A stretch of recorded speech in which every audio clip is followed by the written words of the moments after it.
Planteamos el manejo del agua en la chacra y después vemos que también en las chacras, en la zona rural también están los caminos rurales.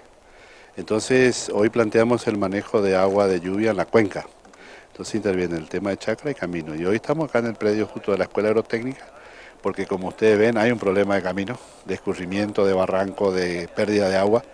Entonces venimos a poner algunas cosas a consideración para que se pueda ir recuperando el espacio y trabajando con los alumnos para que justamente sirva esa tarea de concientización y de algunas pautas como cómo hacerlo para manejar esto y recuperar estos caminos, esta pérdida de suelo y agua y con la práctica de los chicos, que eso es importantísimo.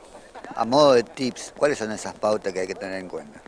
Que el agua, una, es fundamental, este, darle la prioridad necesaria al agua, que en nuestro caso es mucha, buena y gratis, el agua lluvia, y que es esencial para la vida y que con esos conceptos el agua debe quedar donde cae. Esos son los tres, el fundamento básico. Entonces tenemos que evitar, nosotros estamos acostumbrados a ver un charco y salimos con la asadita a hacer el surco para que el agua se vaya. Y tenemos que justamente hacerlo al revés, que el agua se quede, que el agua quede donde cae porque ese es el agua útil, el agua aprovechable. Si queda en la chacra es para la producción. Si llega al arroyo, esa agua es perdida. Yo tengo registro en la chacra y todo, tenemos los registros pluviales y vemos que no ha pasado de 2.000 milímetros el promedio a 3.500 milímetros. O sea, está lloviendo más. No, no, el régimen anual, por ahí hay algunas intensidades de lluvia, así macanudo, pero el promedio anual generalmente nos da. Ahora, antes de esto acá, el sistema tenía capacidad de captación y de infiltración de esa agua, o sea, aportaba al sistema, a la cuenca, a la napa.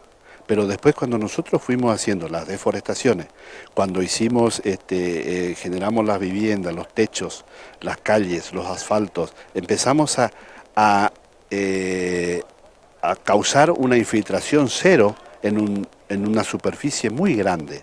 Entonces, toda esa agua que antes se captaba, imagínense, un monte de tierra colorada tiene la capacidad de infiltración de aproximadamente, va entre 200 a 300 litros de agua por metro cuadrado por hora. Ahora, entonces llueve 60 milímetros y se infiltra. Perfecto. Ahora, cuando generamos un techo en esa superficie, infiltración cero. Entonces, esa agua sale de ese techo, de esa superficie, va a un cauce y encuentra el lugar como para irse al arroyo. Si no se cumple con esto que se está recomendando, ¿cuál sería el impacto a largo plazo sobre la superficie o sobre el suelo en la zona rural? Ustedes habrán escuchado, viste aquella vertiente allá que siempre era una vertiente espectacular, ahora está seca. Porque como hoy toda el agua que cae, la mayoría, la superficie no tiene capacidad de infiltración, entonces caen los 2.000 milímetros anuales, pero esa agua se va por arriba al arroyo y se va. En cambio, si tenés capacidad de infiltración o que el agua, generar los trabajos necesarios para que el agua quede ahí, que tenga el tiempo de que en una oportunidad se vaya infiltrando, entonces esa vertiente va a tener continuidad, porque nosotros estamos aportando a que esa vertiente siga existiendo. Pero si nosotros manejamos el agua por sobre la superficie, esa es toda agua perdida. ¿Y se podría producir que la tierra sea infértil? Por supuesto. Yo siempre digo, si no crees o no le das la prioridad necesaria al agua, o considerás que el agua no es esencial para la vida o el agua no es vida, deja de tomar agua 10 días.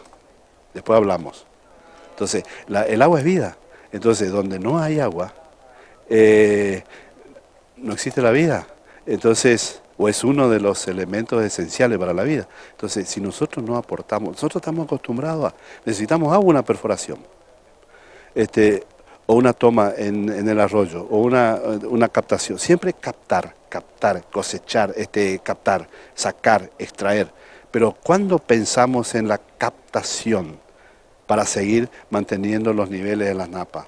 No, el agua se está escurriendo por sobre la superficie y eso es agua perdida. Así pasa en la chacra, así pasa en el patio de nuestra casa, así pasa sobre nuestro techo de nuestra casa, agua perdida. Y en las ciudades nosotros vamos a buscar agua de perforaciones o de represas, potabilizamos, traemos a nuestra casa, nos bombeamos, gastamos energía, productos para potabilizar eso y después cuando vamos al inodoro, cada vez que vamos al inodoro despedimos 12 litros de agua potable cuando de nuestros techos se pierden tanta agua por escurrimiento. Bueno, este tipo de capacitaciones lo están desarrollando en distintos puntos de la provincia. ¿Cómo es la modalidad de trabajo que tienen? Nosotros somos, viste, los loquitos venimos hace rato. Mira, este tema surgió, el tema de manejo de camino. Yo soy ingeniero agrónomo, me dedico a la actividad yerbatera y surge a través de un PowerPoint que hice y mostré el camino interno de una chacra. Y después me di cuenta que para llegar a la chacra también tenía que transitar los caminos vecinales. Y hoy cuando transito un camino vecinal y veo esos barrancos me dan la pauta de la cantidad de tierra y agua que se pierde por año. Entonces empecé a, a charlar sobre el tema, qué sé yo, y como uno ya tiene tantos años en esto, nos conocemos mucho, y entonces, bueno, entre un grupo de amigos y de que nos conocemos, a veces ni un trabajo institucional, porque ese trabajo de abajo, che, ¿qué tal si nos juntamos? Mira, podemos hacer algo con los alumnos, y así vamos peleándola, hacemos por ahí cursos de capacitación a operarios de máquina de los municipios, y cuando llevamos nosotros la invitación por ahí firmada por nosotros, ingeniero agrónomo, a veces en los municipios nos dicen, pero ¿qué dos ingenieros agrónomos nos van a venir a enseñar a hacer camino a nosotros?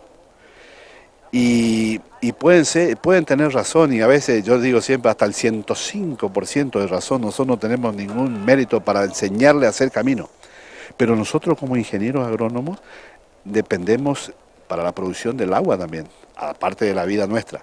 Pero nosotros como ingenieros agrónomos queremos que el agua quede donde cae, para que sea agua útil. Entonces vos, como operario de esa máquina, haceme los trabajos necesarios o aprendé a hacer los trabajos necesarios o buscá o investigá, porque yo no sé cómo hacer un camino por ahí, pero sí yo necesito que el agua quede. Por eso entonces yo como ingeniero agrónomo estoy reclamando que me arreglen los caminos de forma distinta para que el agua quede donde cae y ahí esa es agua útil para mí.